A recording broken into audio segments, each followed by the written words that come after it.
I'm theater director and one of the founders of DAH Theater, independent theater company based in Belgrade in Serbia.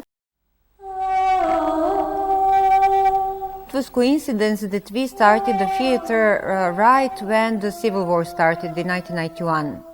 So we didn't form our theater as like reaction to the war, but we just started, and it was within the month that the war broke as the fire all around. Every day we would meet with actors and work for hours and hours on different techniques. We started, in fact, to feel that we need to find an adequate response to the reality, because reality was harsh.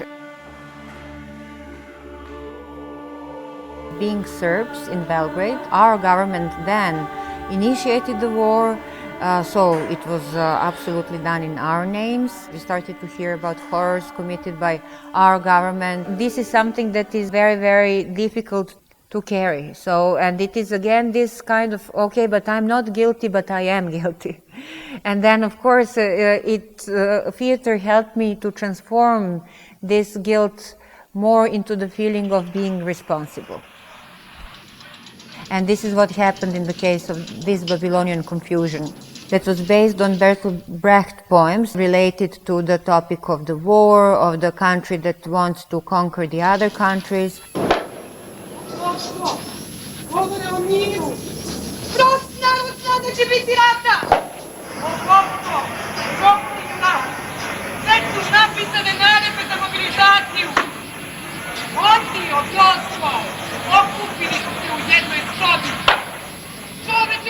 People felt like being like schizophrenics because they were hearing the stories, but on the other hand, publicly it was total denial.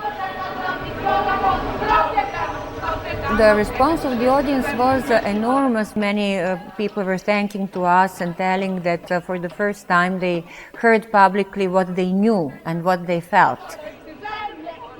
I believe that we should work always from our personal needs.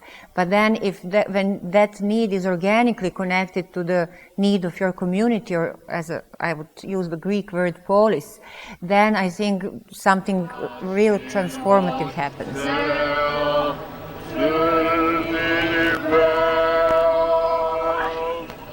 And also the other thing that was happening was like a miracle, because it was forbidden to mention that we were in the war, but also in our city and in the city center we had many paramilitary people in different uniforms, pro-war nationalists, wearing guns and weapons. We could have expected anything to happen, but the miracle was that nothing violent happened. And we would see very aggressive people in the audience, and then their friends would be making them silent, like, hush, like, oh, I want to hear.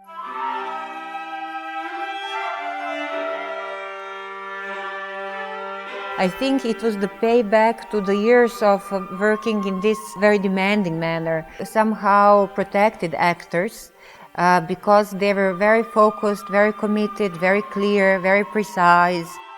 This kind of commitment was being kind of invisible shield from the violence. Suddenly, our discipline was stronger than us, and our discipline was stronger than our circumstances. How to oppose the violence if you don't want to become violent yourself, if you don't want to take a weapon yourself. Like how to oppose it for us was very clear, very concretely clear. We can oppose it through creating the sense for people. So the place together, the place where you can have the light, literally, because we had power cuts in the city.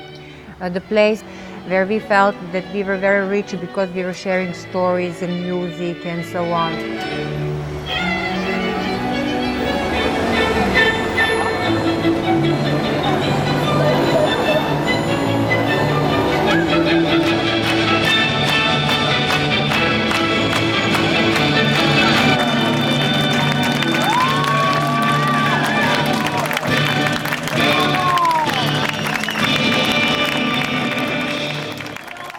To have one more tool or weapon to act with.